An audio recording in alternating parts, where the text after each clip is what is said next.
Hello, and welcome to the show Goldsquadrongays. It's the podcast where two Star Wars-loving gays break down each episode of their favorite Star Wars TV shows, while also being gay as hell. I'm your host, Bradley Brower. And I'm Charles Rogers. Today we're actually going to start with a little bit of serious business. The first is that I need to issue a quick schedule correction. On last week's episode, I did say we were going to be releasing every 2 weeks. After we recorded that episode, in the post-episode meeting, we decided to do every week instead. That was my communication error, for which I apologize for the confusion. As you can see, this episode came out a week after the last episode.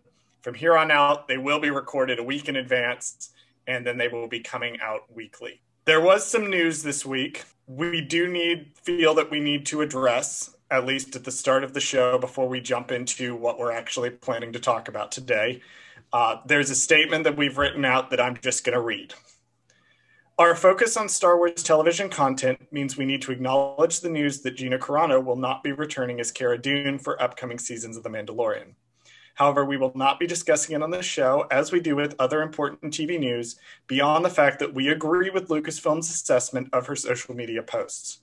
This is for two reasons. First, at time of recording, there is not enough details of the production impact or logistics to meaningfully talk about. Much of what we have is speculation, and while we do normally discuss rumors and speculation, it would be irresponsible to discuss these things currently, given the nature of this particular situation. Second, as two cisgendered white men, we feel our opinion should take a backseat to those of marginalized people who were directly impacted by Carano's posts. We are actively working to get some of those voices on the show to discuss these topics in a meaningful way. As such, we will be continuing our policy of focusing on the show's content, and in particular writing and production during our recaps of The Mandalorian. We may acknowledge and comment on developing aspects of where Cara Dune will go from here in the future of the franchise. But this in general will be our stance until further notice. And now that that serious business is out of the way, let me pick up my really pink Frappuccino. I'm trying to outdo myself on the gayness every week with what drink I pick. Yes. I'm scared of what the logical endpoint of this will be. Can I find the gayest drink to bring on the show? Well, I think a pink strawberry and pistachio flavored Frappuccino from Starbucks is a pretty good Not just a special pink Frappuccino, but one that is specific to the store that I bought it from, that is a limited edition one. I mean, you really don't get much gayer than this, frankly. I think I might have peaked this week. I think it's all downhill from here. Exactly.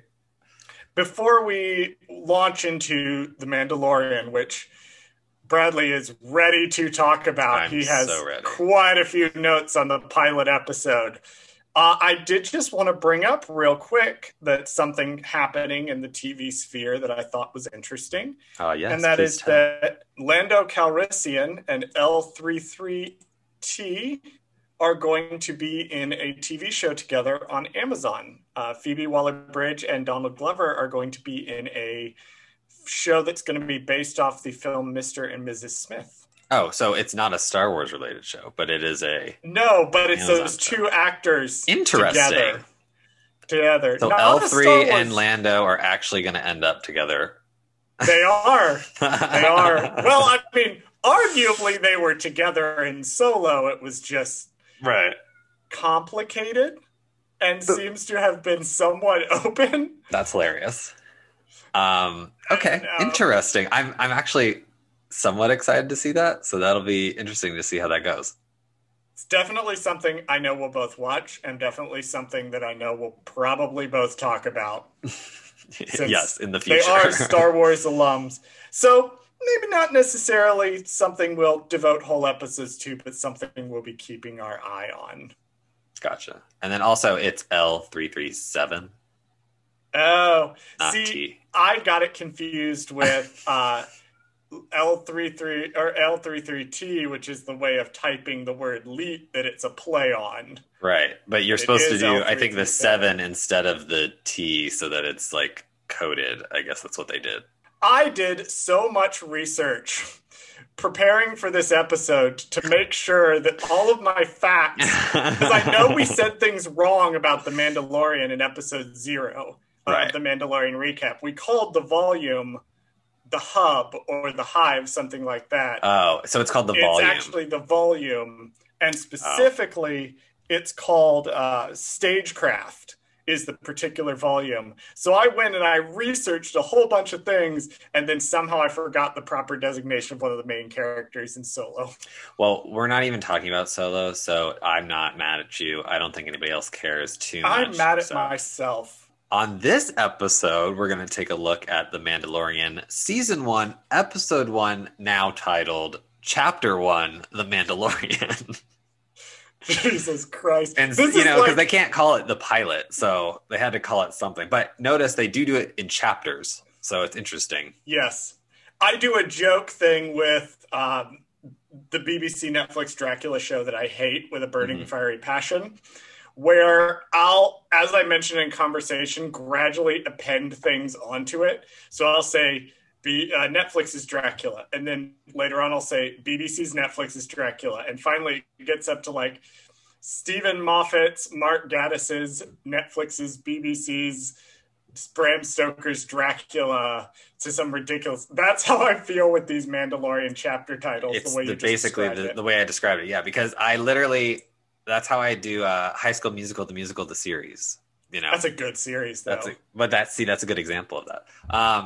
Well, anyway, we're talking about Chapter 1, The Mandalorian, where we meet a Mandalorian bounty hunter who tracks a target for a well-paying, mysterious client. And that's the synopsis for you, by the way. Ooh, I wonder what's going to happen. The thing they're tracking is. I don't know this in the slightest. Well, what's so funny about this is, too, I think a lot of people, when they first talked about The Mandalorian, everybody was like, is it going to be Boba Fett? Is it going to be Boba Fett? Is it going to be Boba Fett? And I was like, do you guys really want it to be Boba Fett? Like, I would rather them do something completely new and different, which they did, thank God. But imagine if this had been Boba Fett, like just straight up, just like, oh, nope, it's Boba Fett. I don't think I would have been as interested in it. I've mentioned before that I'm not wild about Boba Fett as a character, and if he shows up later in the series, I may have some problems with that. Right. As a creative choice, I liked that it was a guy that wasn't Boba Fett, and it was a guy that we didn't know anything about. Yeah, just some random. Just some rando. I like that. Just some random dude. Interesting. So in the beginning of the episode, we actually see the new debut of the Star Wars logo. So after the Lucasfilm logo airs, we get the new Star Wars logo. But funny enough, we don't get the sound or the music that comes with it. It's just a beeping so it's actually diegetic sound from the episode. And then in the next episode, we get the actual music, which is weird. Yeah, and I remember seeing that new logo and really liking it. I still really like it because it's quick, it's effective, it covers everything. It's not 10 minutes like the Marvel logo is. Which exactly. No, it's true because it does go quickly through it, and it kind of highlights, kind of like how the Marvel logo does go through. Like it usually shows you like what comics of the person or the character that the story is focusing on. But with this one, it just does generic characters. So it starts with Darth Vader and it ends with Mando, which is interesting.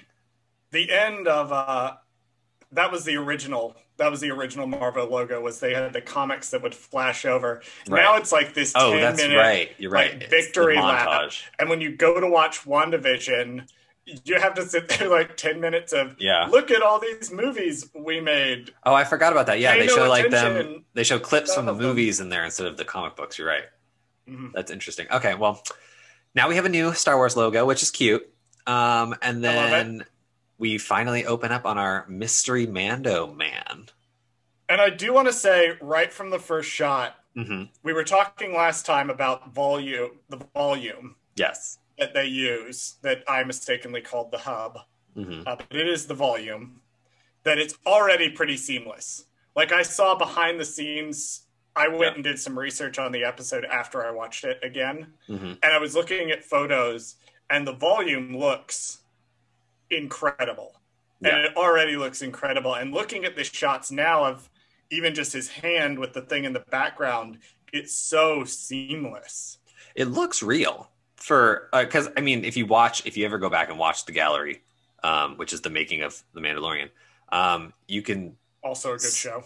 You can see them like in the volume, and they use that photorealistic, background, which is just moving with the camera. I don't know. It just makes you feel like you're really there, which is interesting. I'm betting from an acting standpoint, it probably makes it a little bit easier too if you can actually see if it's not a green screen. For sure. Because they talked about on the prequel, some of the actors have said that it was difficult because, George would say, just fill this in with your imagination. We're going to add it later. Imagine the giant creatures attacking you. Imagine that you can see the army of droids in front of you. In this case, of course, the volume was like something that Lucas would have wanted to do, but they didn't have the tech for it at the time, and now they do. Imagine if they let him redo the prequels, with the volume. I feel like that would take away from some of their charm if the prequels were actually, good. Well, I mean, just redoing the special effects. I don't mean, changing anything necessarily, just redoing. So basically a special edition of the special edition of the special edition. Oh, Lord, more special editions. There's going to be special editions forever. But it would be special editions with Disney oversight. I don't know. It's just a thought. Maybe it might be time to take a look at some of these, and maybe instead of adding stuff in like they did for the original special editions, maybe taking a few things out. Well, I think taking things out, or maybe possibly just enhancing the things that they did add, because, that was George's vision, and, like it or not, he added, those scenes, and I just think that they're great and all, but they were constricted for the time, so just go back and fix them. Yeah, and stuff like, people look at the visual effects in, the Phantom Menace or the Star Wars special editions now and go, oh, that's ridiculous. But Lucas has always been, big on the technological pioneering front. A New Hope, that was extremely impressive at the time, what they managed to do with the models and all that work, especially for the dogfight at the end. Right. So he's always kind of wanted to push the bounds, and sometimes these things don't really work quite as well. But we are introduced to Mando, the very first shot being of his hand with the tracking fob superimposed on this image as he approaches this bar. I want to talk about our Mando man for a second, played by none other than Pedro Pascal. How does Pedro Pascal or all of his stunt doubles that are, we don't know who's in the suit in any given scene. That's true. We never know. Manage to be sexy without showing an inch of skin? That's a good question. I mean, I'm not the one to ask for that, but comparatively, if you've ever watched Pedro Pascal before, he's known for Narcos and Game of Thrones. And when we've seen him in tiny show, you've never heard of it. Never heard of it. But when he's in Game of Thrones, we see a lot of him, so it's very funny. But it's funny how you do that several times. It's just hilarious how he goes from, he's not naked, but he's definitely more open in his clothing. Open is a good way to describe it. He's open in his clothing, and then he goes from that to this, and it's like the level of acting when we can't see your face. I find that so fascinating. It's also interesting to note, and we'll discuss this more in episode 4. I'm going to bring it up. I believe it's episode 4. Episode 4, which is, I believe, the Tatooine episode of the first season. That's almost all doubles. Interesting. I don't know. I don't know what that word means. I don't know what Tatooine is, but I'm sure once we get to that era in the timeline, I might know what it is. But it's we don't know at any given time who's in the suit. Who he is. It also speaks to the interestingness of the production and how they pulled it off.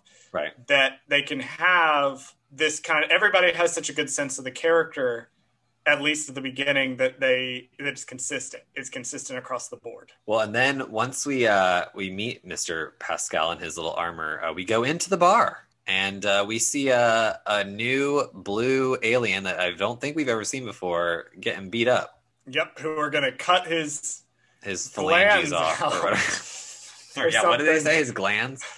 Yeah. Glands. It's the glands they're going for. Which I thought was to so sell weird. on the black market. But I guess it kind of makes sense since he's kind of like a fish alien or aquatic alien. So I guess he appears to be. He's got gills. Gills or something. They say the name of the episode of the alien species in the episode, but I didn't write that down. Oh, he's a Mithril. He's a Mithril. Yes, because I have the Funko Pop, and his Funko Pop is called the Mithril. So he doesn't have a name. Bradley collects Funko Pops for some reason.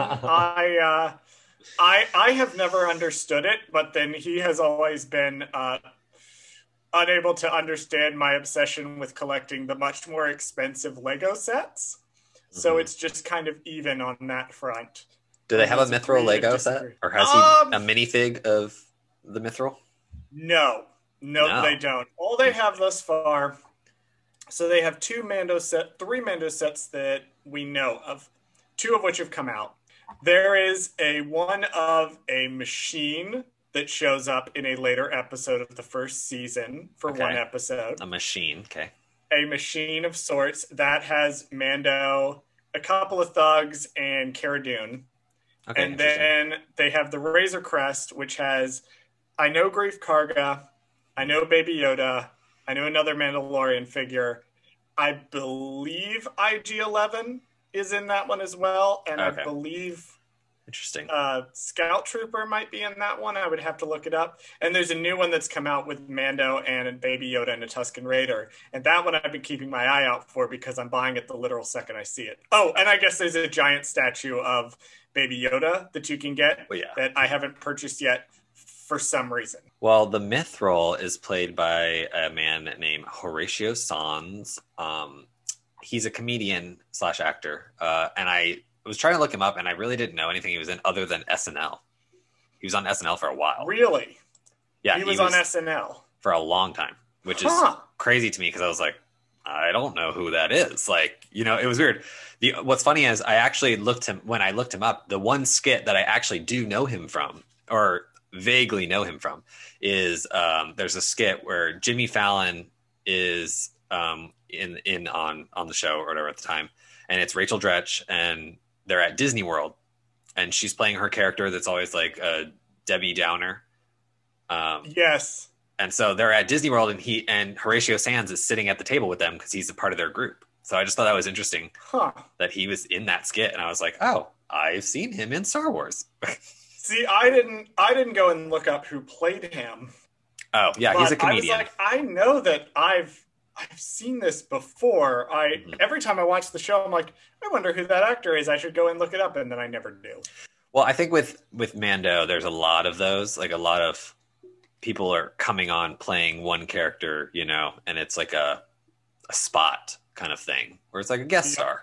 So he's our guest star of the week, technically. Well, one of two, technically, which we'll get to later on once we get to who I guess technically the villain is of the episode-ish. We'll see once we get there. But so anyway, they're roughing up Horatio on the table, and it doesn't. This part made me laugh so much because so Mando walks into the bar, right? The door just opens, and then the guys who are roughing him up, they're like, "You spilled my drink."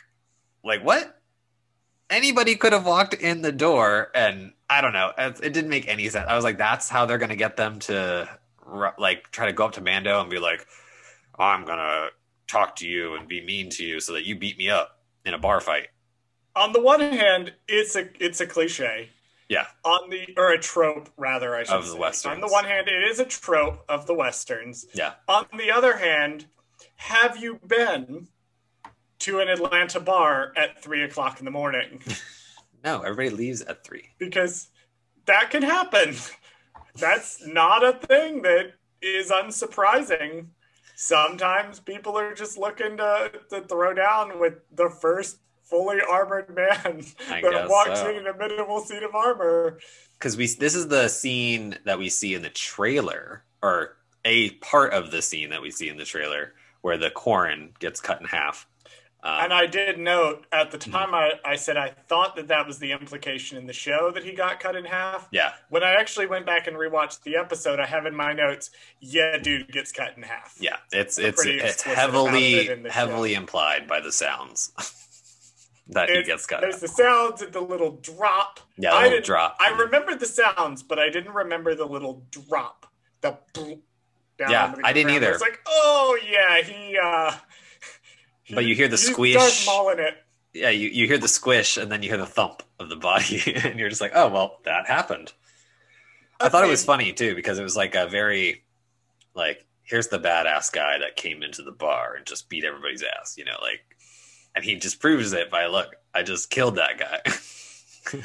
I mean, they do a lot in this scene, and I took a note of this at the end of the scene. Mm-hmm. So I'll go ahead and let you finish your description of what happens in the scene, and then I'll bring up this note that I made about the structure of this scene. Oh, I only had one more thing for the scene, which was interesting. Well, two things, actually. One is a bounty puck, which is, I think this is the first time we've heard of this in the show. Correct. Or in general as a bounty puck.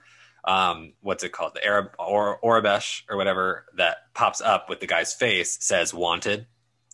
And then interesting, Mando, instead of saying I can bring you in dead or alive, which would be like our normal saying that you would say technically, he says I can bring you in warm or I can bring you in cold, because I guess theoretically he's a fish, so it's kind of funny that I can bring you in cold, or I can bring you in colder. Right. I thought that was weird. He's like, I can bring you in warm or I can bring you in cold, which is implying dead or alive. But I just thought that it was weird since he was a fish, that he's already cold. Because fish are, I guess, cold-blooded, right? Or they're not warm-blooded.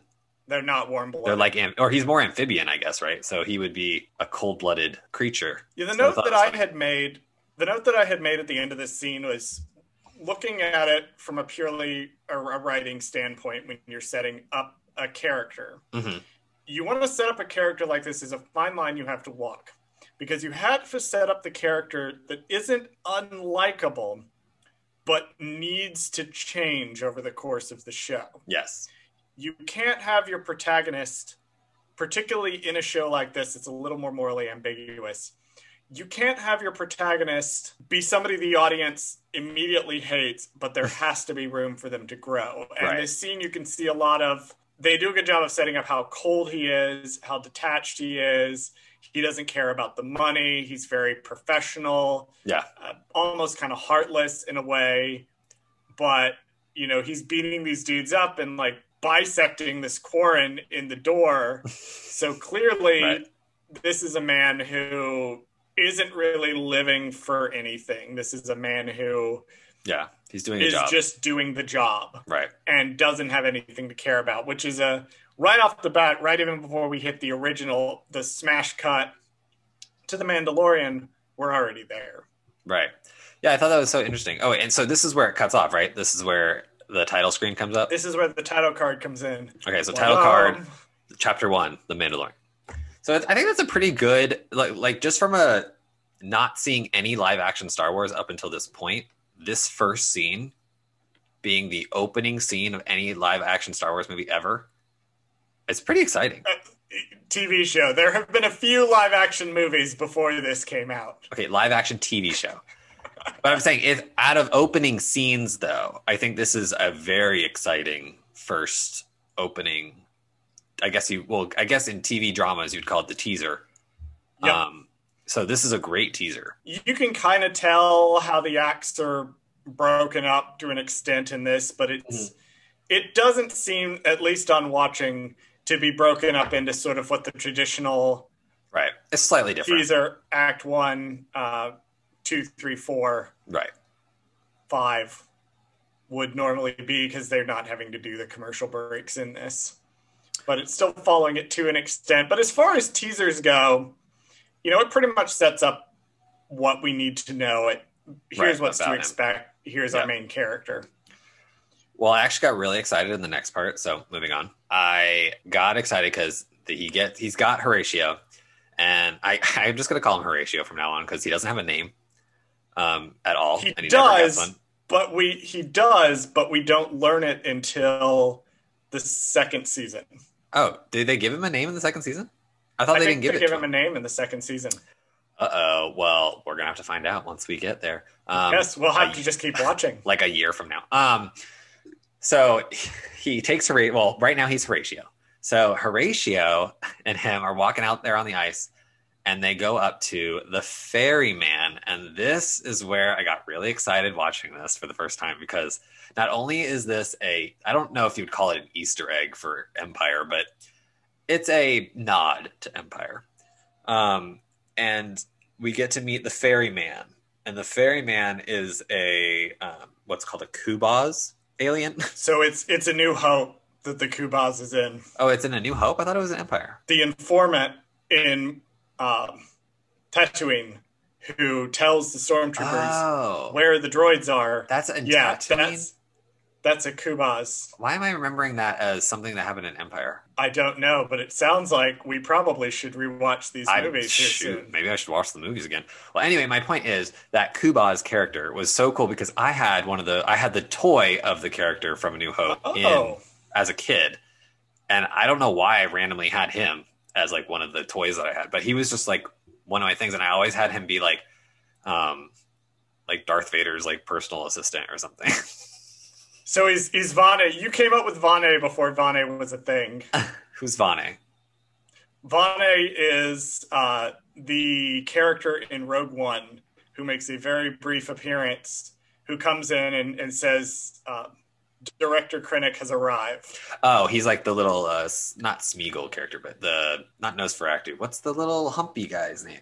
Igor. Igor. He's a little Igor. He's like the Igor character, right? That comes into Rogue One. Yeah, basically that's how I had my Kubaz or whatever. He was like kind of like that character for Darth Vader, because I thought he was so cool looking, and I love that it's the same noise from the movie. They just recycled the noise.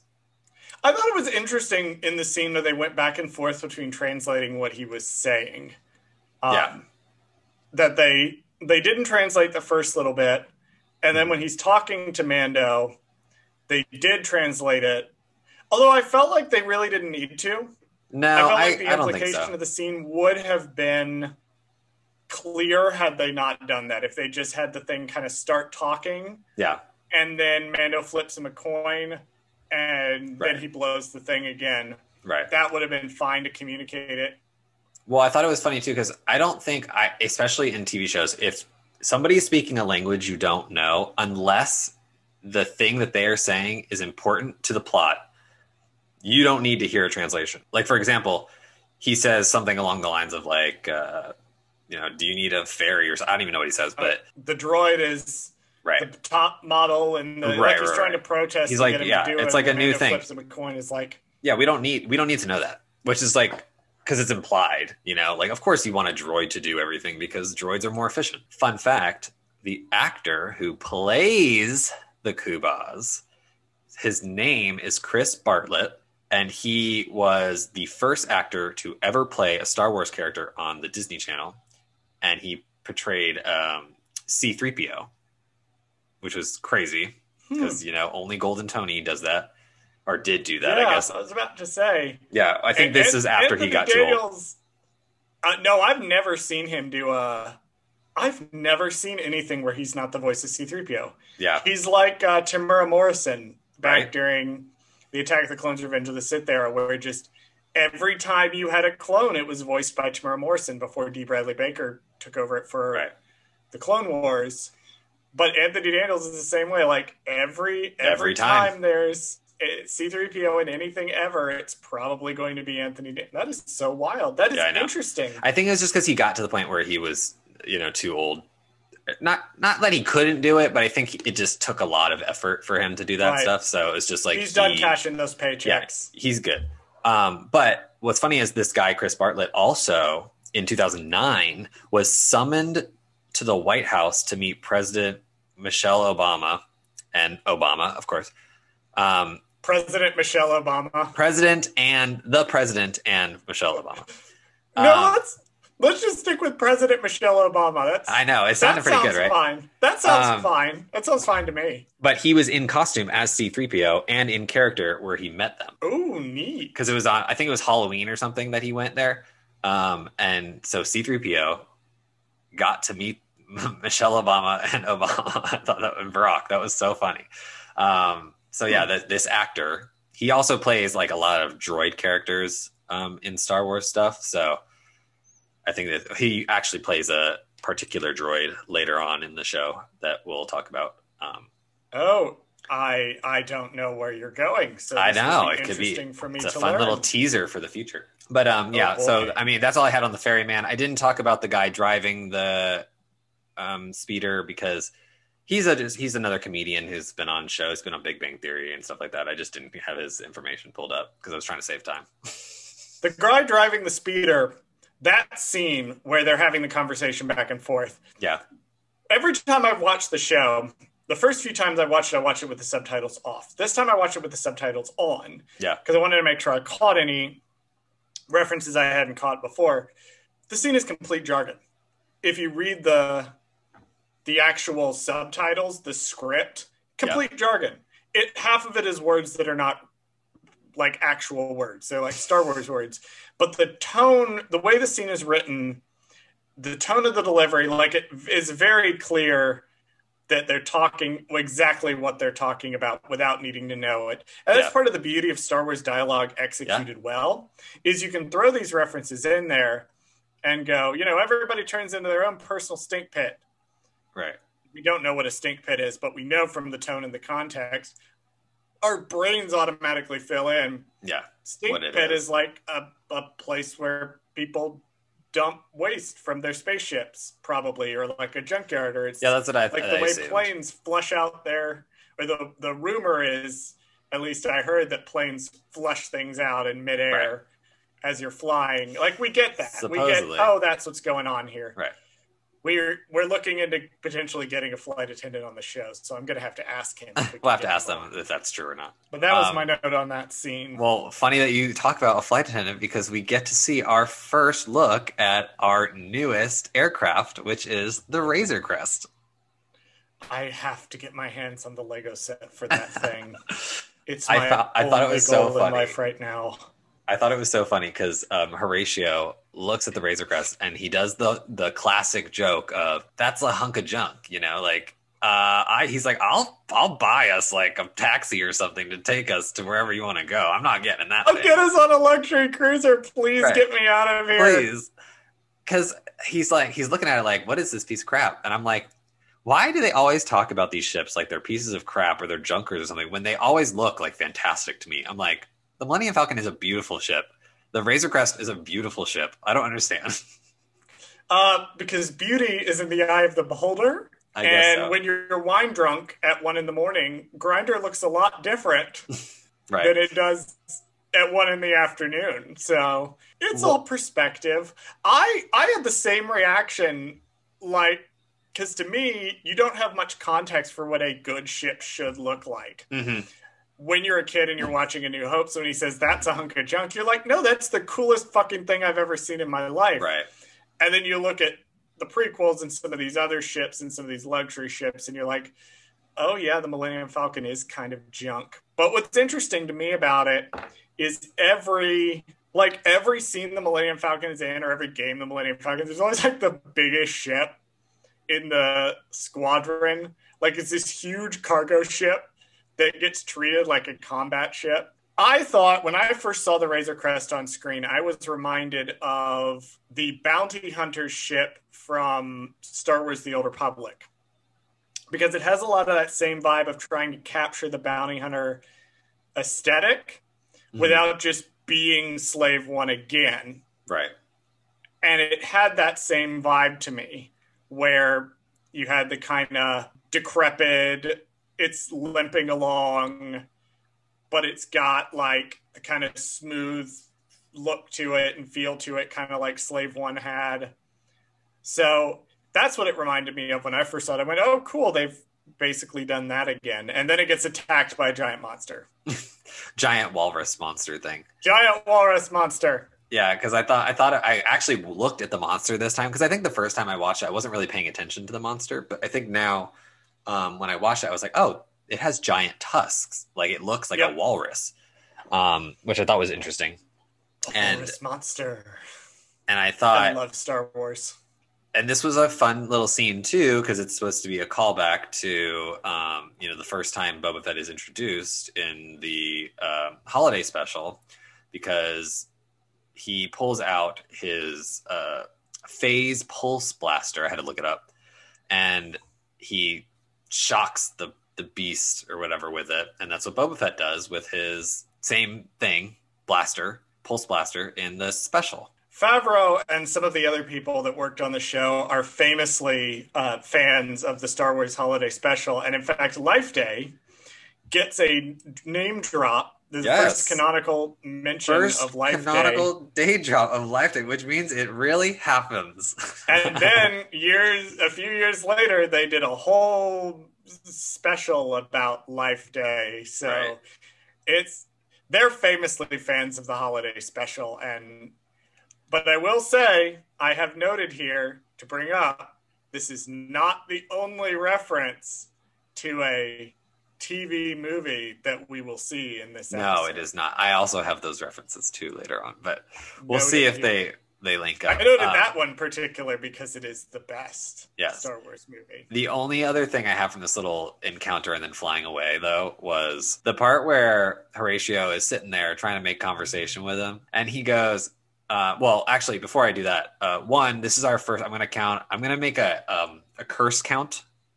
So this is the first time we hear Dane Farrick, which I guess is like... Farrick. Which is like... Stop trying to make Dank Farrick happen. It's not going to happen. So is this like, Criff is perfectly serviceable. Just use that. Is that what this is supposed to be like? It's like supposed to be like the Star Wars version of like, damn it. It's supposed to be like the Star Wars version of damn it. And like, Criff is essentially the Star Wars version of the word fuck. So... okay. I'm like, when I first heard it, I was like, oh my God, they're trying to make up new swear. Now I just think it's funny. Well, it's kind of like trying to say wizard when you say something's cool.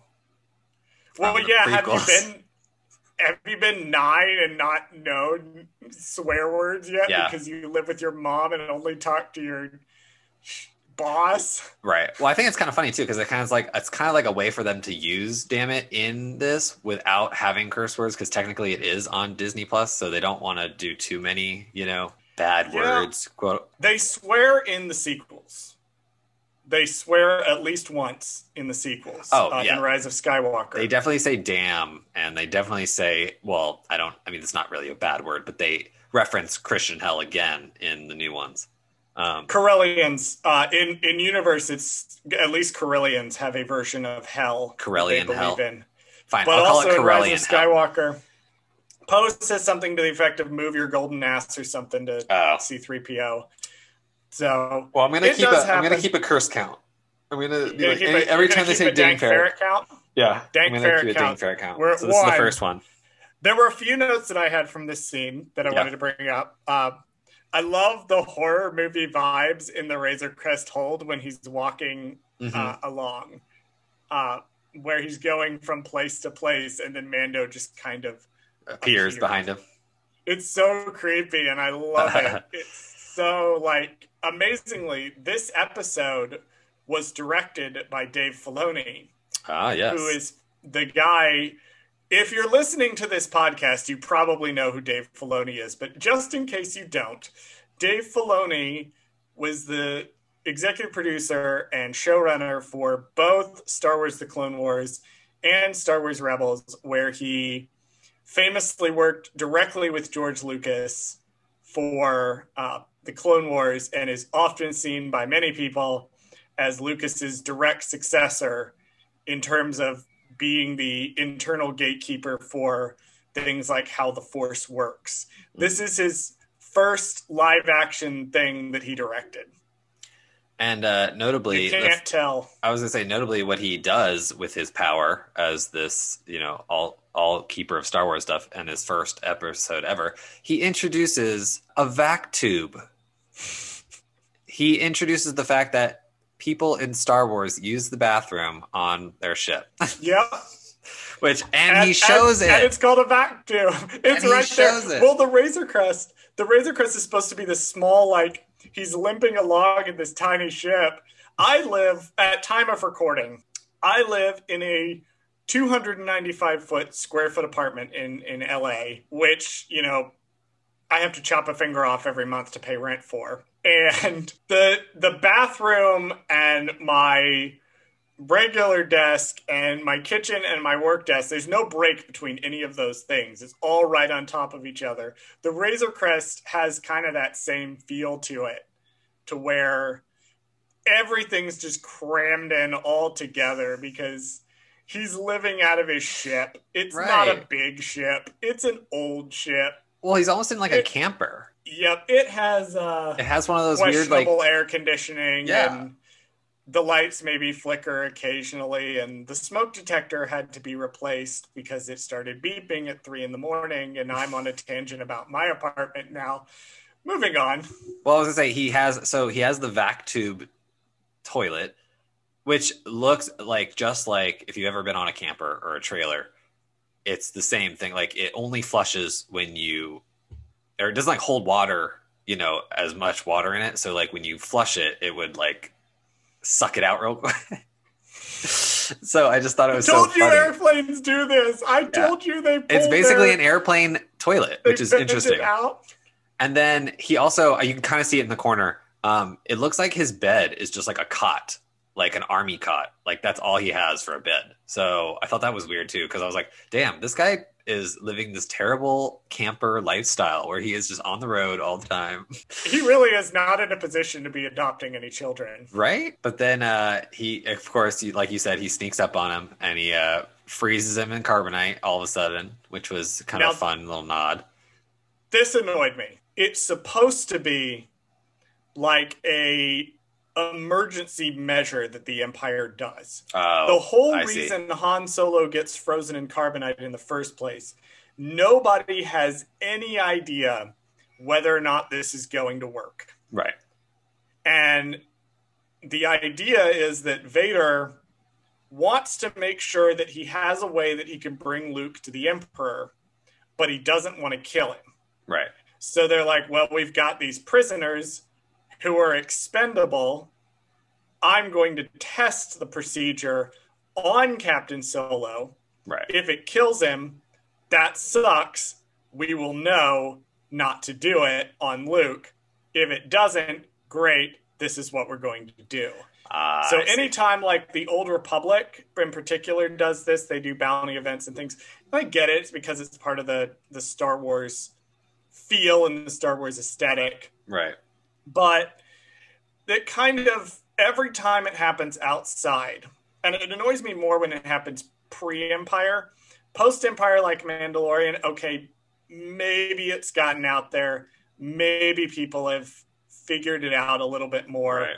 Well, it's gotten so good that he has like a compact version on a ship. Yep.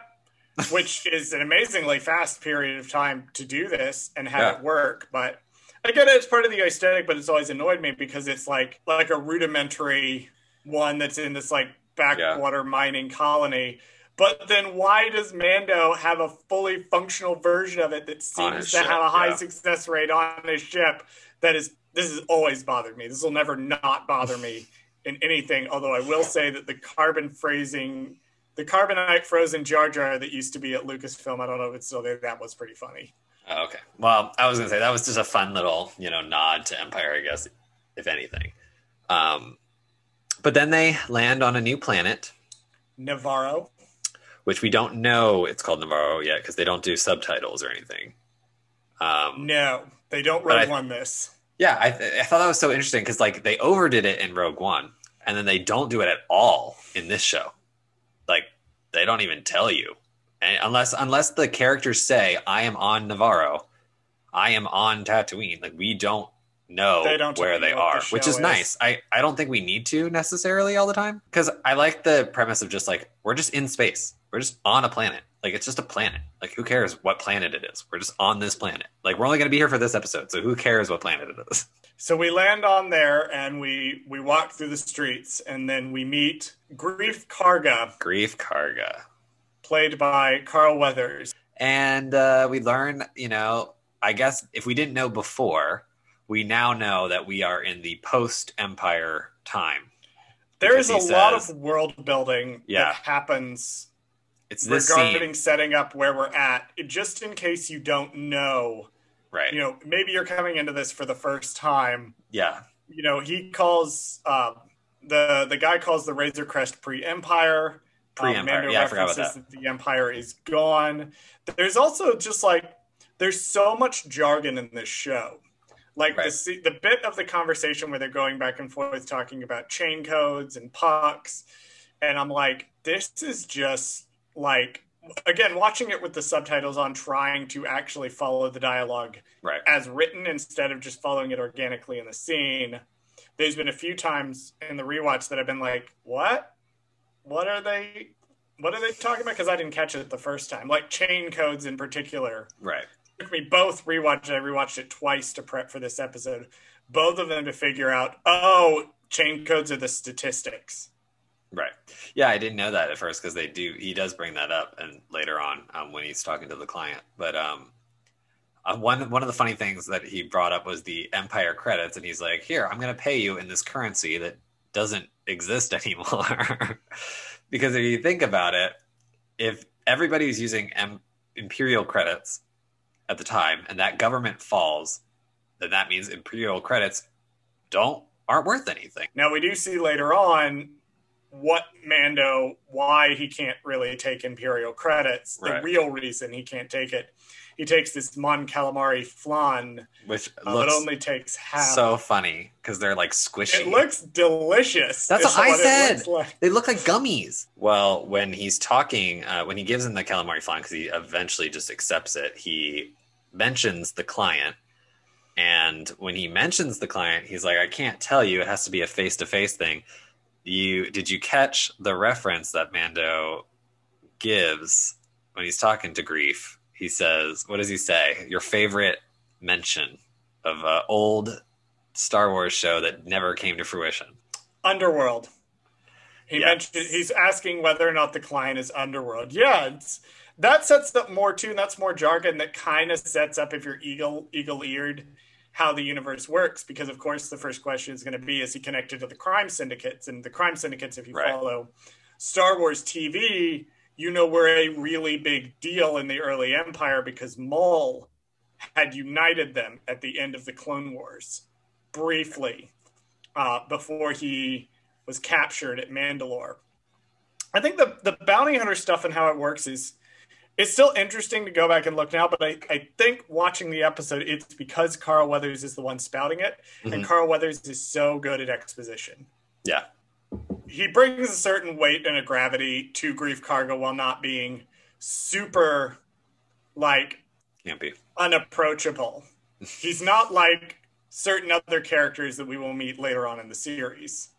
Well, I was going to say... the same gravity, but they are very scary. I was going to say, speaking of almost a showman-like voice, we can move on to the meeting of the next scene. And I do want to say about the transition that the aesthetic details are what really makes the show on a production design level something special.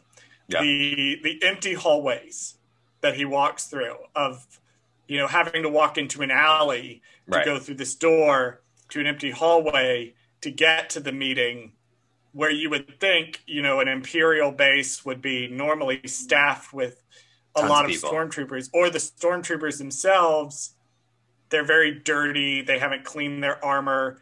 The implication being there's not a lot of them here. Maybe 4 is the only stormtroopers that they have, although I do think we see more later on.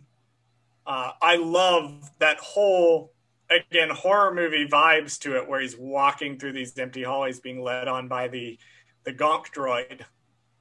Yes, I noticed that. So not only does he get greeted with I don't even know if it's called this, but a wall droid. So the wall droid greets him, the door opens, and then a Gonk droid meets him, and then he's like, I'll take you to the client. He's so funny, because like, what do Gonk droids do? Gonk. They just gonk.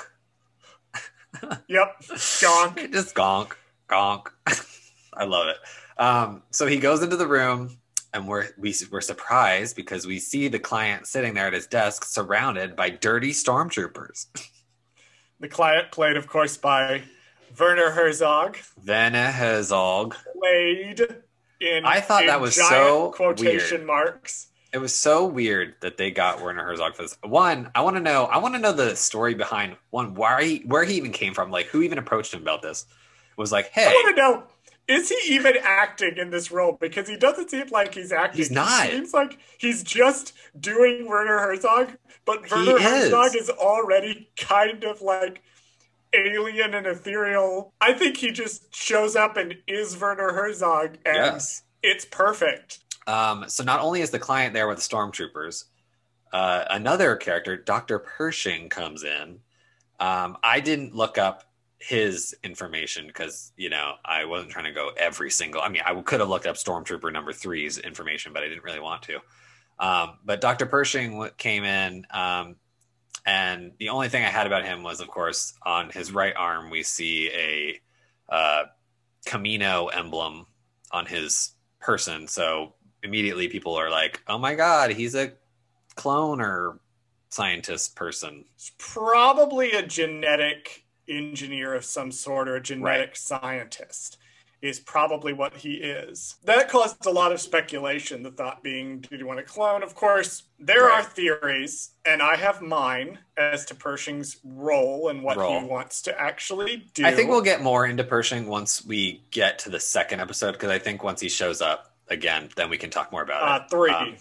Yes. 3? Okay, that's what I mean. Yeah, once he shows up again, I think we can talk more about what we think his role is. But as of now, he clearly cares about, because they kind of get in that discussion where he's like, you can bring me the asset dead or alive, I don't care. And then Dr. Pershing's like, what? No. This is interesting because it conflicts. Yeah.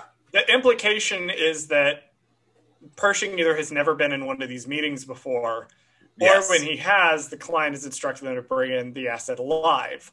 Right. IG-11, later in the episode, will specifically say that he was given those specific instructions to bring him in dead. Right. Now, did you look up the importance of Bestcar? So the client presents him with this metal piece of Bestcar, and at the time of watching this, I had no idea what Bestcar was. I've never heard of Bestcar because they don't make a big deal of it in theoretically the prequels if you haven't seen the TV shows, so they don't really talk about it except for, and I think the prequels, Jango says something along the lines of like, a Mandalorian's nothing without his armor. Right. Bestcar actually was first, because at the time that this was being discussed in the ear space, I didn't really recall, because I didn't watch Rebels. I watched the first 2 seasons of Rebels when it aired. Kind of dropped off it a little bit through season 3. I never really finished season 3. So when all this was going on, I was in the process of doing my big giant rewatch. And so I actually was able to pay close attention to Heroes of Mandalore and exactly what Bestcar is. And it's what they make the Mandalorian armor out of. But what's interesting is in Rebels, and we will touch on this if we do a deep dive into Rebels, but in Rebels, it is actually the thing that undoes the Mandalorians. At least in the early days of the Empire, because the Duchess weapon that is being developed targets specifically Beskar armor. And it allows the Empire to wipe out legions of Mandalorian armored people without taking a single stormtrooper casualty. I vaguely remember this, yeah. That the Mandalorians now are so obsessed with getting were the thing that undid their original rebellions against the Empire. No, I thought it was very interesting. I like the that it's clearly important to him, because he's like, oh, this is like, you're like, whoa, he's going to do it for just this tiny little chunk of metal, so it must be worth something at least. And actually, in the beginning of the episode, when he gets into the bar fight, the ruffian guy asks him, he looks at his armor and he says, is this Beskar? And he takes a knife and he scratches his chest plate. And so I thought that was interesting. So they actually mentioned the Beskar in the beginning, but then this is the first time that they goes into detail about what it you don't really know what it is. Yeah. It's something the armor should be made out of, but the armor is clearly not made out of. Yeah. The only other thing I had in this scene, though, was that he says, he's like, well, can you get, he's like, I can't give you a puck, but I can give you a chain code, or the last 4 digits of the chain code. And I was like, tracking fob. The tracking fob, right. And I was like, the chain code, he goes, you can only give me the age of the person. And I thought that was interesting. So these codes that they use for these people are just like spells out like whoever they are and then how old they are at the very end, which is interesting. I also thought it was funny as he's leaving, yes, that we see the dead Salacious Crumb looking thing. Yes, I wrote that down. So we see he's walking through the little, I guess the bazaar, I guess you'd call it, of shops and people cooking food on the street market or whatever. And we see the roasting Kowakian monkey lizard is what Salacious Crumb is. So I thought that was such a fun little callback because you see the other one looking at him being roasted and you're just like, that's so sad. It reminds me of the scene in The Last Jedi where Chewbacca's roasting the porg and he looks down and it's all the horrified porgs. They're like looking up at him like, what? Why would you do this? That's so cute too. And I kind of want one. They're like ugly, but they're like cute. A Kowakian monkey lizard or a porg? No, the Kowakian monkey lizards. They're like ugly, but they're cute at the same time. It's weird. Wow. I mean, I have seen your taste in men, so this does not surprise me in the slightest that you would go for the ugly-looking weird ones. But of course, no judgment here, no judgment whatsoever. Well, Mando walks through this bazaar and then goes underground somehow to this like secret town. It looks, or like some kind of underground layer of what we see walking around other Mandalorians. And what I never noticed or internalized, I noticed it as other famous reviews would say, I didn't notice it, but my brain did. Yeah. That the children running around are all wearing helmets. I noticed that too. Yeah, are wearing their helmets. So they're very obviously wearing normal clothing.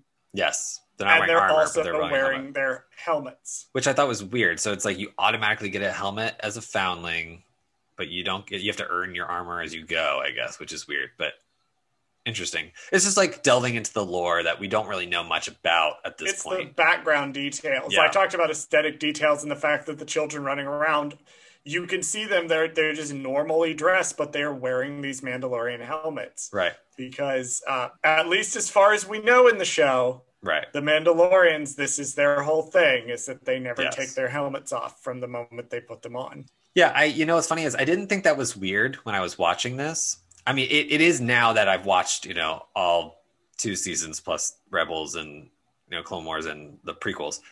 Now that I know everything, it makes sense. But before watching this, not knowing, I was like, I guess the only other Mando that we've seen is Sabine in Rebels, and then a few other regular. The early part of.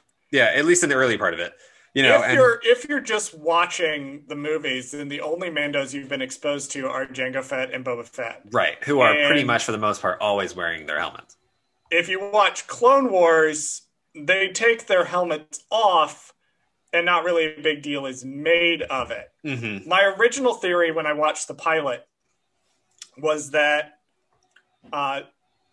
whatever happened after Bo-Katan's rebellion, wherever that ended up, and this was just my theory at the time, messed up Mandalorian society so bad that some of the remnants of the survivors had gone back to a essentially mythical time in their thinking and were trying to basically pull like a hardcore traditionalist mindset, because that's what happens to splinter groups of a society that breaks apart sometimes. Some of them will form these groups and try to go back to, when it was successful.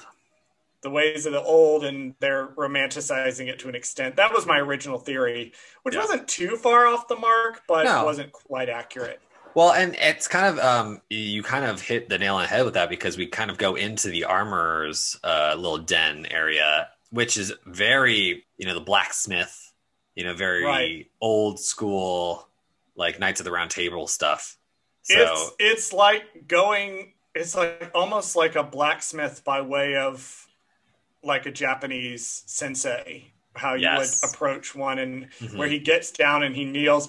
I was almost reminded when I watched the way he approaches and kneels and he spends the whole time kneeling Yeah. of like a video game where you would go in and you would do that and you would be like in a shop where you're upgrading your armor.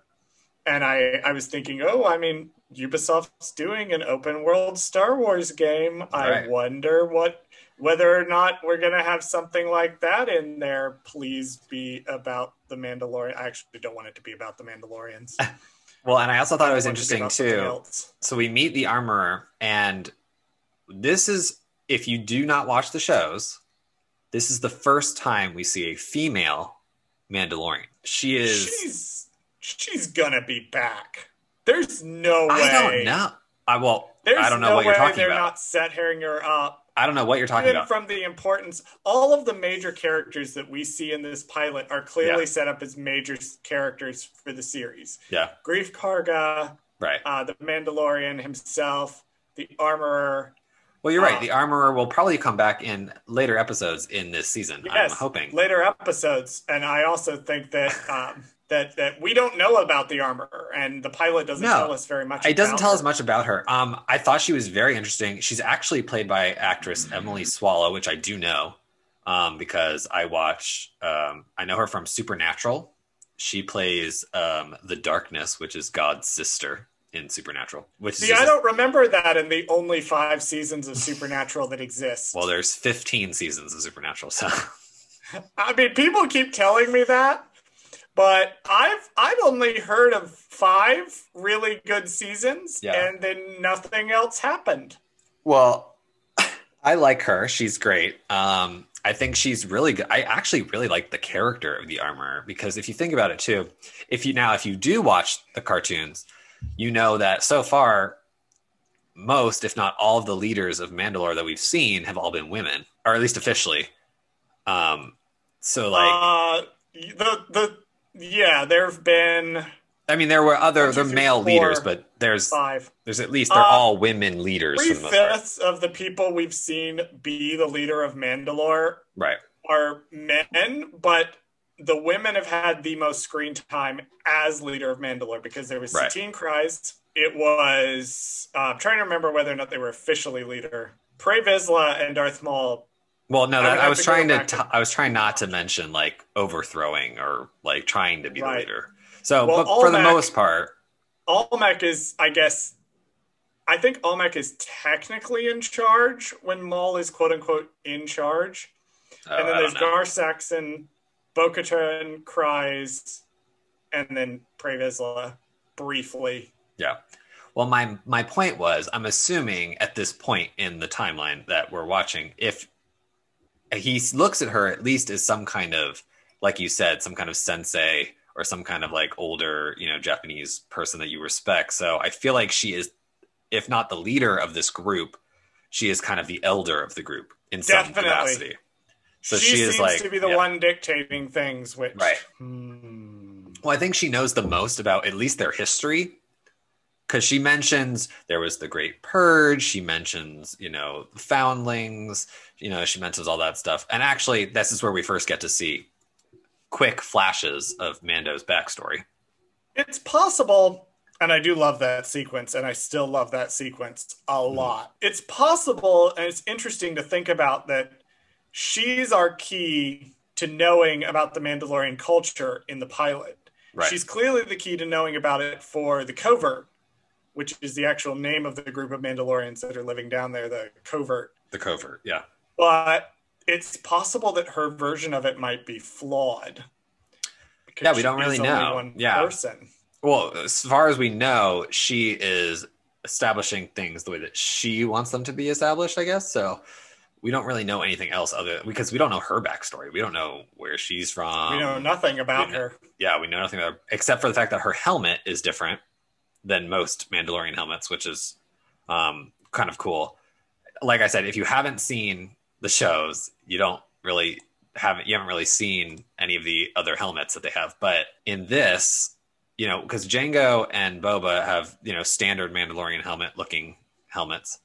and then the Mandalorian has a standard Mando helmet, and then she has this more medieval looking helmet with these like almost like skinnier slits for the eye, and then like she got horns on her head. You know who the helmet reminds? You know what the helmet reminds me of? The Mandalorians from the final season of the Clone Wars. I was thinking that too. That have the horns on their helmet to replicate Darth Maul, Darth Saxon, and the one woman who's there's theories that she might actually be the armorer.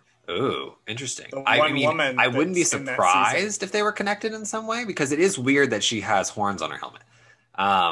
Because we don't ever see that in any Mandalorians except for the rebel Mandalorians in Clone Wars. So, and I guess technically rebels. So I'd be excited to see if they connect her somehow to Maul, like in the future, in other episodes maybe, just to be like, she's actually connected somehow to just saying, as far as the season arc goes, it would be very interesting to learn more about Mandalore and what has been happening surrounding the Mandalorians' home planet and why they are on Navarro and not on Mandalore. Yeah, I hope, at some point in the show's run that we get to learn that stuff. They will address some of these things. Well, I hope so. Anything else for the armor scene that you noticed or you want to talk about? Nope, that basically covers it. So we get a classic transition, a classic Star Wars transition anyway. We get the pinhole that opens up on the Razor Crest in space, landing on a new, not Tatooine desert planet. I don't even know what this one is called. I called it Arizona. Because it looks like Arizona desert almost, Arizona mountain desert. It was really weird.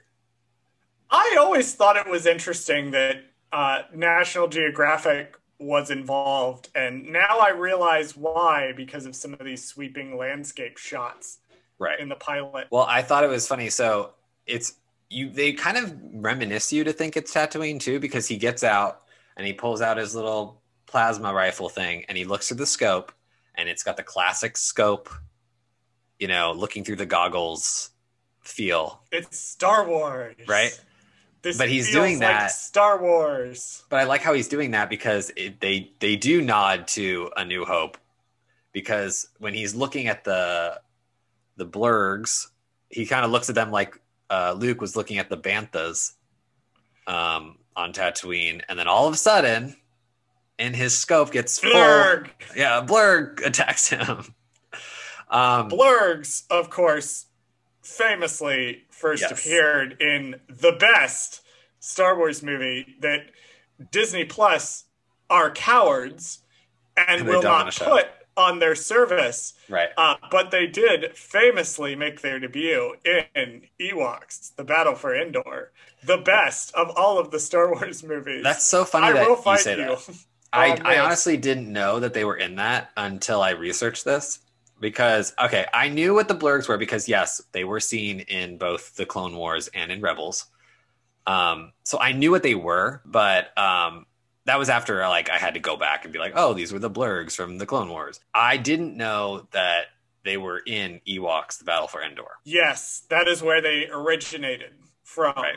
Yeah, because I saw that. I was like, what? I have been needing to get my hands on, because I haven't seen that movie in years. Yeah. I have been needing to get my hands on and watch it, because I can't remember what role they actually play in the story of Ewoks, The Battle for Endor. But they did first appear, and continuing on Jon Favreau's tradition of bringing in stuff from other minor TV things like the holiday special, they did first appear in that. Interesting. Yeah, because the blurgs try to attack our Mando, and then all of a sudden, out of nowhere, they get these sleeping darts shot in them. Now, I do want to note the hilarity of just how bad Mando is with his flamethrower. Oh, I feel like we need to talk about this. He is terrible with his flamethrower. I think it's not till several episodes in he's able to successfully use it. And we see the first instance of him trying to use it in this and fucking up so spectacularly that it's almost hilarious. Like, he has this flamethrower and he doesn't know how to use it. Yeah, it was weird too because I was like, oh, he has a flamethrower. Oh, he doesn't use it properly. He doesn't know, because Boba Fett with the flamethrower is right. That's one of the things with Django and Boba Fett is they always have the flamethrower, and the flamethrower is the coolest thing. And here he's got Mando's like, no, he's a fucking dork who doesn't know how to use his flamethrower correctly. Yeah, because the first time we see the flamethrower, Django uses it and catches Mace Windu's robe on fire when he's flipping up in the air. And that is such a cool scene because you're like, oh, he almost got him, and then you fast forward to this because this is after, Boba Fett is theoretically dead. We are like, what the heck? He doesn't know how to use this. It's almost kind of hilarious. Yeah. In this sort of, we expect him to be like this proficient badass with the flamethrower, but here he's getting his ass kicked by the blurg, and he just resorts to like punching it in the face. Right. Is wonderful. It's absolutely wonderful. Yeah, he's punching it in the face until it gets knocked out by our newest character, which is an Ugnaught riding a blurg, and his name is Quill. That's a series of words that are in order and make sense. Only nerds would know what I just said. An Ugnaught riding a blurg named Quill. Yes. Quill is Quill the Ugnaught. He is voiced by Nick Nolte.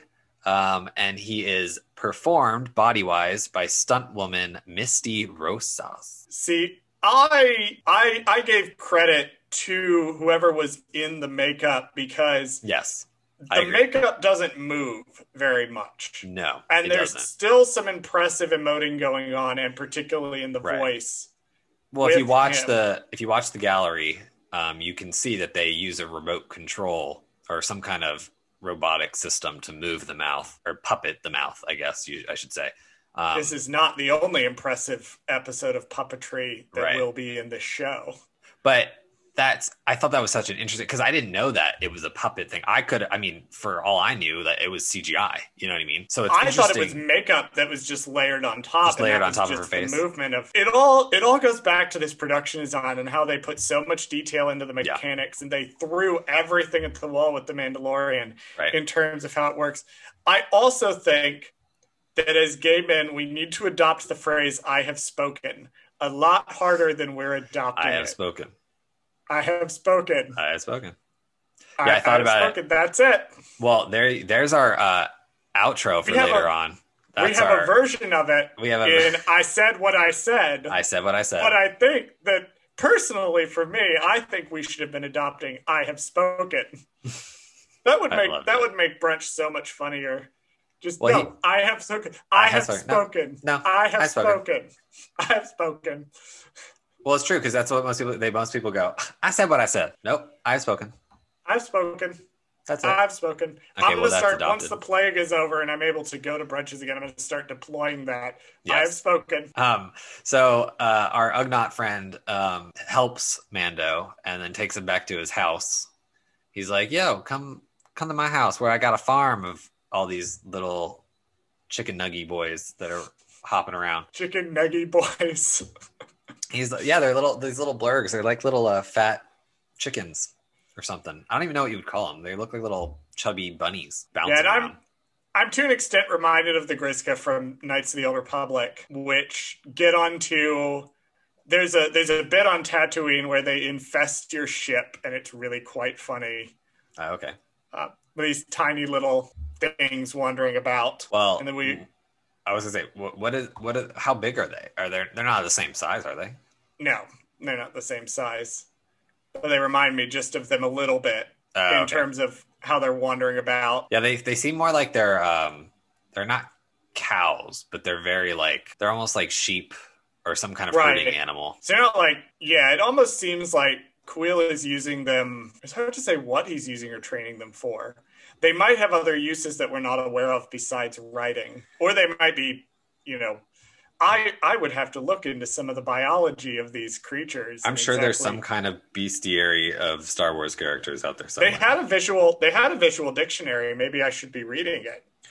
You know what? I bet you there's the art of the Mandalorian or something out there. That's what we need to get. because I need to see what... Otherwise known as the in-credit sequences of The Mandalorian. Right. So anyway, they're playing with these little dinosaurs, and he's teaching them how to ride it, because they got to ride it to go get the asset, apparently. All males are apparently eaten during mating. We learned that was so weird. I didn't know that. I listened to that, and they said, "Oh, all the males are consumed during mating," and I went, "Yes, this is a good idea." Yeah, they're just like spiders. They're just like, what? Yeah, they have used up their use after that. We don't need anything more from them. Exactly. Just go ahead and consume them. And while he's training him, he mentions the mythosaur. I have this noted as well. Because, again, I watched this with the subtitles turned on, and I didn't. Yes. Originally. The first few times I watched it. I didn't catch the mythosaur until now. My brain immediately went, what's a mythosaur? Right. What is this? Is it like a giant T-Rex thing? Yeah, we have no idea what it is, because at this point in the timeline... Right? If you were to watch all Star Wars content aside from the holiday special, you have no idea what a mythosaur is. I was like, I want to see that on screen. So I guess technically the only way you would know what it is if you've seen the holiday special, right? Is this series going to end with the Mandalorian riding like a giant T-Rex looking thing? I mean, I wouldn't be surprised if they did do something like that, because I mean, they're hinting at it in the first episode, so why wouldn't they be like, let's end the series with him on one, you know? He rides into battle on the back of a giant T-Rex with his Electro staff, and oh my god. Okay, what if, get this, what if, okay, I'm just hypothesizing, like making up this thing. Mm-hmm. You know how we're going to find out in just a few moments, product selling feature of this show. Yes. I wonder, akin to Avatar The Last Airbender, if he gets some kind of animal companion that he can ride, i.e. a mythosaur, Appa style, that's super cute but also terrifying at the same time. So it becomes this new marketing thing, and everybody's going to be like, I want a mythosaur toy, I want a mythosaur Funko, I want a mythosaur squishy, pillow or whatever. Like, that's gonna be like the thing. Oh, definitely. I could see them doing that. Definitely. We record these podcasts actually with Zoom Up, and Bradley's not going to point it out, but I'm going to. I can actually see behind him his entire shelves, and it's literally nothing but the Mandalorian and another character who's going to appear later in the episode lined up in these shelves. So I think he has some experience when he says, if they made a mythosaur Funko Pop, there would be someone who would buy it. Oh, I would be putting that at the center of my display of Mando riding things, because I have Mando riding a blurg. I have Mando riding other objects that we'll talk about when those things happen. So I have all kinds of stuff that they reference in the shows, and I think him writing stuff is the new thing. I am reminded to an extent of when you would buy the toys, because we had, like, when I was a kid, one of the things we had, and I do still have it, I have all my old Star Wars toys from when I was a kid. They're in no condition to sell or display. I just have them because I refuse to get rid of them. But one of the ones we had was, you could get like a rideable Bantha. You could get like a rideable Reek from Attack of the Clones. You could get like a rideable Dewback. You could get these rideable things that were designed for you to put your action figures on.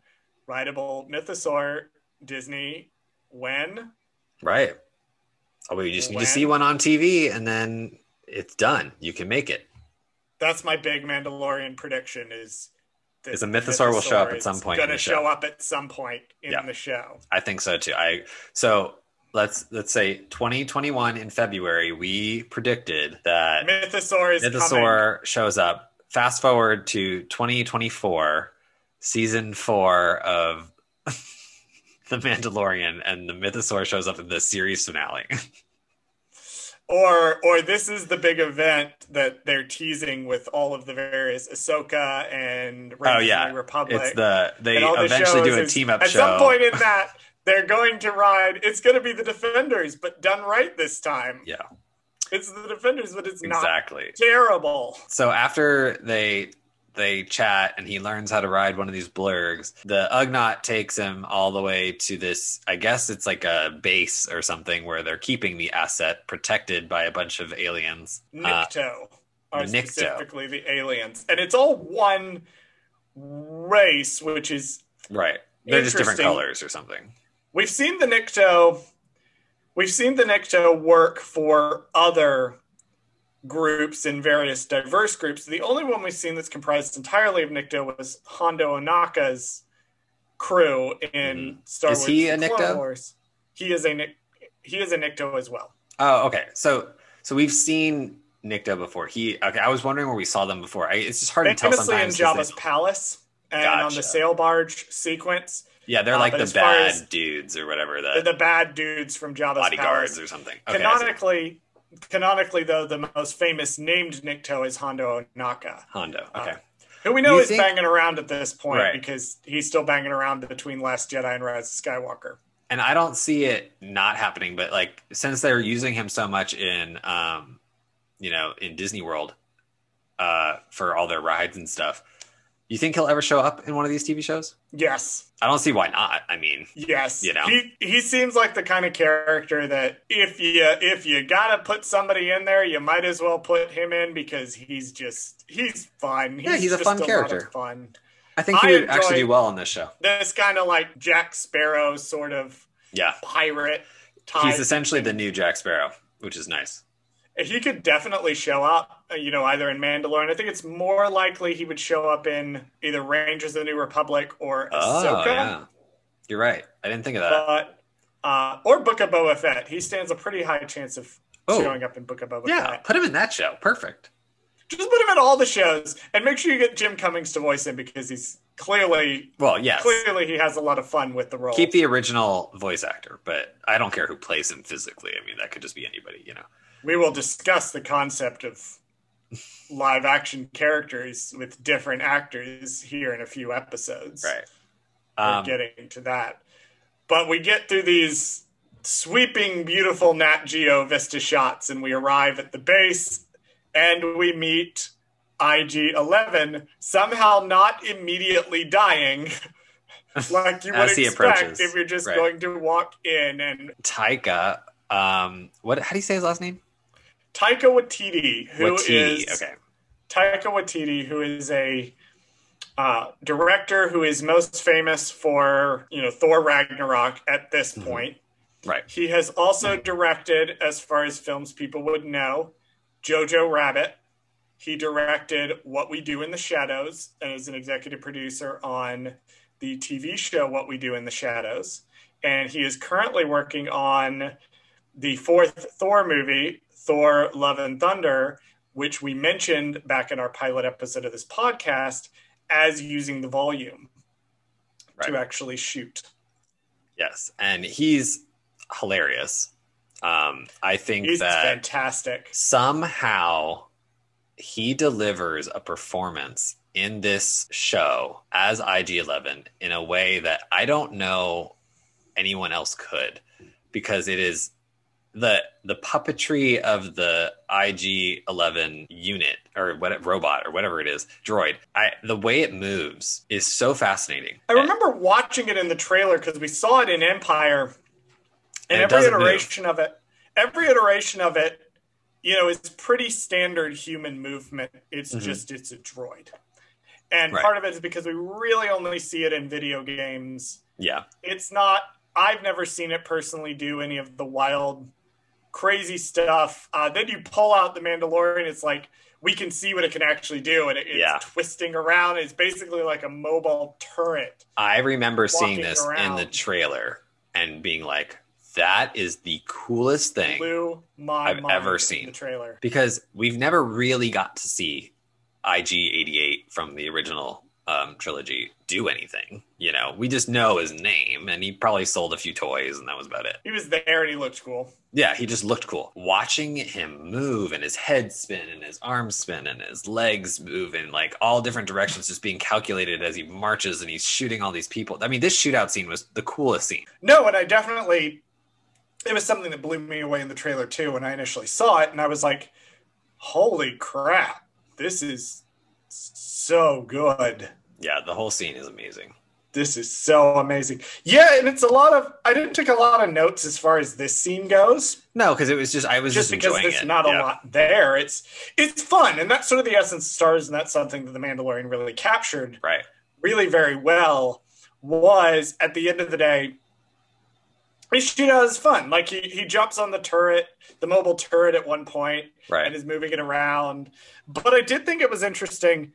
I liked how the IG-11 unit wanted to negotiate in the middle of the battle. I thought that was He's funny. like, I literally cannot move if we do not agree upon the things. Like, well, I it physically sets cannot up a broad difference between, at least in the context of the Mandalorian show, how droids are portrayed versus living creatures. Yes. Where droids are bound by their programming. Right. This is a big thing that's going to come up. Especially this IG unit is bound by its programming. It is bound by its directive. Manufacturer's directive, I must destroy it myself, rather than find a way out. And Mando says, no, wait, hold on. Right. We can find a way out of this situation. We can do this together. Right. Yeah, because the joke the whole entire time was, oh, I got to blow myself up. Oh, I got to blow myself up. I got to self-destruct. I can't be I can't be captured. And I thought about it. I was like, they're not going to try to capture you. They're going to try to kill you. I think it means, you can't capture the chases for study. Right. But yeah, I definitely thought that it's setting that up in terms of the conflict. So even this fun action scene is still setting up conflicts that's going to have implications down the line, and setting up the dynamics, particularly in the context of this show. Because how everything approaches droids is a little bit different from property to property. How the films do it is a little different from how the animated shows have done it, which is a little different to how Mando has done it. Exactly. And I just love their like duality together. I mean, I don't want to jump ahead, so I'm not going to jump, but I wish that they had used him more as like a buddy comedy almost. I felt like he needed to be with Mando for a few more episodes. I felt like we got kind of gypped. I was definitely shocked when, the ending of this episode happened. Well, okay, we can just talk about that. We'll get to that. I was going to say, let's get to that point, because so they open up the door, they kill all the aliens, they open up the door, and they go inside looking for the asset, because they use their little tracking fob. So we're back to the tracking fob, and they come across some kind of container. So I'm assuming... Now, before that, I wanted to point out that there are a few minor plot holes in this episode, and one that stuck out to me was IG-11 apparently consents for life forms, but doesn't realize there's still a Nikto in the room, or doesn't say anything about it to Mando.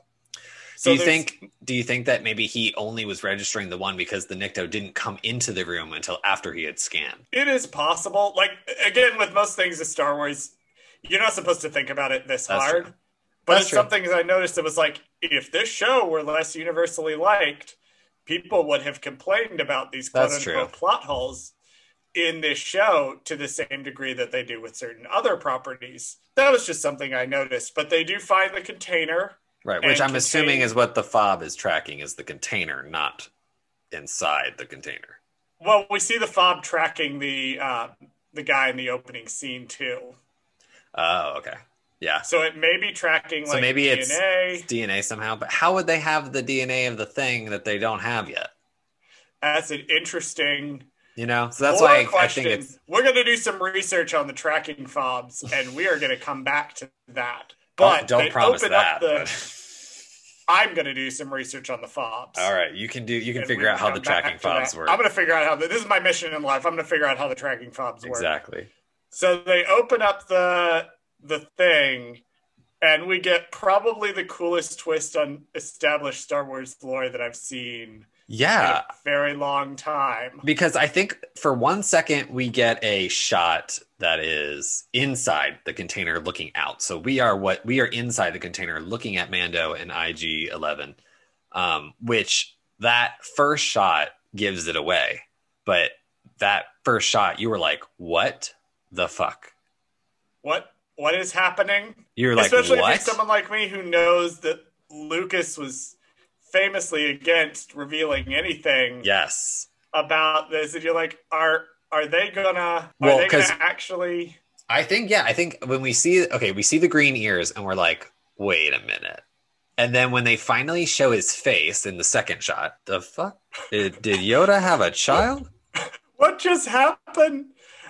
And I've mentioned before that I mentioned in our episode 0, this was the big twist that was spoiled for me. Right. And in the internet's credit, it took about 3 or 4 days for me to actually get spoiled on this. This one, like it took them 3 or 4 days before it was actually spoiled for me. But yeah. I remember reading the Twitter feed at work and somebody had mentioned, I went, there is absolutely no way that they did this. Yeah. Well, because it is unbelievable. Because if you think about it, if somebody was trying to, for example, if somebody was trying to trick you, right, and be like, oh, I watched the first Star Wars show the other day, and our first live action Star Wars show the other day, and guess what happens at the end? They find Baby Yoda. I would be like, okay, so you didn't watch the episode because you didn't. Clearly, you're just making up stuff. It's like when people talk about stuff and they're just trying to, bullshit when they don't actually know what they're talking about. It's like, it's the same idea. It's like, oh yeah, I saw Rise of Skywalker, and at the end, Luke Skywalker comes back to life and he kills Darth Vader. And it's like, what? No. When I watched Rise of Skywalker for the first time, I actually came home and my roommate, who had no intention of seeing it, she just asked me, she was like, okay, so what happens in it exactly? And I described some of the things that were in it to her, and she went, okay, no, but what happened? She's like, you're making that up. So it's the same thing with Baby Yoda. It's like they really went there, but it's so unbelievable. It is because you wouldn't think that they would.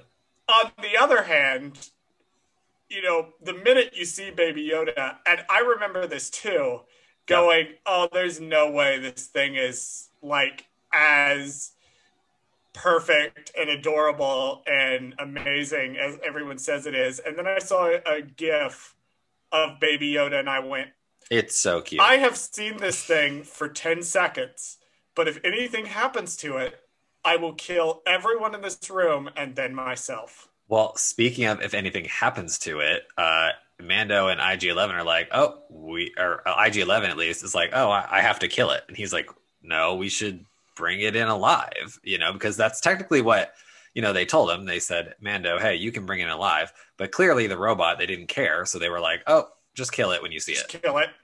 So they fake us out because we see the blast from the light flash across Mando's face. And we think, oh my God. They just shot Baby Yoda. And then we see IG-11 fall down dead, which, again, like I said, I wish they would have spent more time with him. Huge twist, because I was like, I knew they'd cast Taika Waititi, who is a big deal. We now know is making a Star Wars movie after Thor: Love and Thunder. I almost said Star Wars: Love and Thunder. Star Wars: Love and Thunder. He's making a Star Wars movie next. Star Wars: Love and Thunder is about Palpatine hooking up with some random woman and having Rey as a grandchild. So, fun fact, there's going to be bits of Star Wars Underworld that were about Palpatine's love life, and we're just going to leave that. Well, then now we know what that was about. But yeah, I was sad. I was really sad because in the trailer he looks so cool, and then we only get him in this one episode, and I was like, is that it? Is he gone? Is he done? Like, because for a whole week we didn't know. It was longer than a week. Oh, did they not air a week later after this aired? They aired a week later, but if IG shows up again, it won't. No, but I'm saying we assumed like, okay, this is just like a fake out kind of death. Like they're going to show him repaired in the next episode, and they didn't, and so that's why people were like, what? I was like, damn. That's the thing with particularly the Mandalorian is they move at such a fast pace, right? Compared to like all the stuff on Navarro, they could have found a way to do that as a 45-minute pilot. If it were network television, they might have stretched it out. Yeah. But because the episodes are so short, they're also so dense. There's a lot going on, so things seem to move very, very, very quickly in these shows.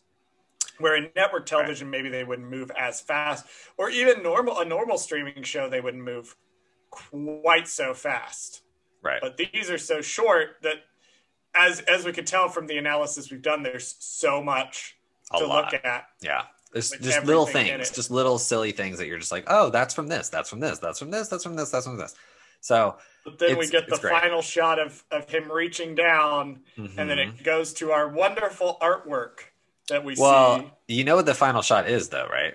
The one of him reaching down toward Baby Yoda. I did not get that reference. No. Oh, so Is the it reference is that you see the child is reaching up to Mando's finger, referencing Michelangelo's painting, The Creation of Adam. So Oh, they're kind of their I fingers didn't are touching. realize. Yeah, I didn't it's like a cute realize little. that was the connection. Right So it's now, almost like a reverse of that, where right. maybe Mando would more easily equate to Adam in that. True. Well, but I think the whole reference is that, throughout this show, and not to, spoil anything, but he becomes a father figure to Baby Yoda. And so interesting. in Creation of Adam, obviously you have God touching Adam's fingertip, reaching out, kind of like a father to a son. So, because he's his creator. So it's kind of like an interesting thing there. But yes, you're right. Then we go into the artwork, directed by Dave Filoni. So now We've are already mentioned. right, and then written by Jon Favreau. Wow, though that team of those two guys, they did such a good job. I think for the first ever live action Star Wars, they nailed it. I think having Dave's kind of knowledge of the universe and what Lucas was going for filtered through Favreau's experience, because Favreau is a very experienced director, right, and a very experienced creative. Having these two together is just it's a good team. I think John has a good sense of how to make stuff. I think he really knows how to envision something, write it out, and then give it to somebody else to do. He knows how to kind of plan for them in a way. And I think because this was, Dave's live action directorial debut, he had done the cartoons already, but I think cartoons and live action are so different. And so this was kind of a nice little, like, here's the roadmap, take it, and then, you can put your spin on it. And he does. And I think they did such a good job of that. And I hope they come out with a second episode. Yes. I'm sure if they come out with a second episode, we will get to that. I hope they don't, I hope they don't cancel it. Right. So now that we have looked at the entire first episode real fast before we end today, what were your overall thoughts on it as a pilot, as a episode of television? As a pilot, I thought it did a good job because it establishes the world, even though the world's already established, in a sense.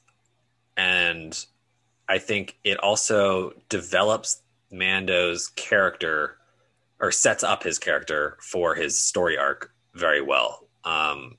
Because what he's like at the end of the season versus what he's like at the beginning of the season, it's very interesting how they're slowly going to start changing his story arc.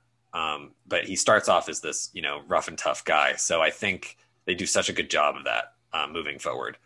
But so far, they did it. Decent job. Yeah, I thought it was a solid enough pilot. It's a pilot that's clearly not intended to stand on its own.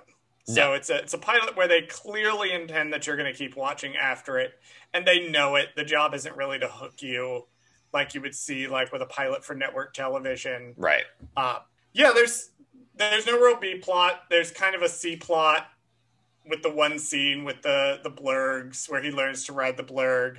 It sets up the show with a confidence that viewers are going to tune in next week. Yes. So I think it's interesting. It's not a pilot I would teach if I were writing a TV pilot class. Oh, I see. If I were teaching that, I probably wouldn't show this pilot and say, no, I wouldn't either. This because is a good example of a pilot, but for the specific show and the expectations surrounding it, right. I think it does a good job of setting up where we're going. Yeah, I think for having such high expectations for this show, I think most people did.